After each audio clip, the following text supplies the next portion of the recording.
How to make the perfect milk for latte art. Start by purging the steam wand. Fill the jug halfway. Pick either left or the right side, never the center, no go, always one side. The steamer tip should be just below on the surface of the milk. Start the steamer on full power and slowly lower the jug so you can introduce the air and stretch the milk. When you don't want any more foam, raise the jug up and let the milk swirl around and get heated to the right temperature. Let's go. Now lower it. Now we are stretching it, introducing air.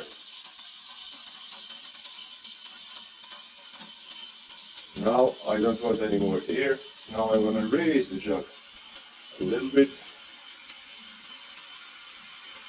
And now I'm only heating the milk, breaking the bubbles.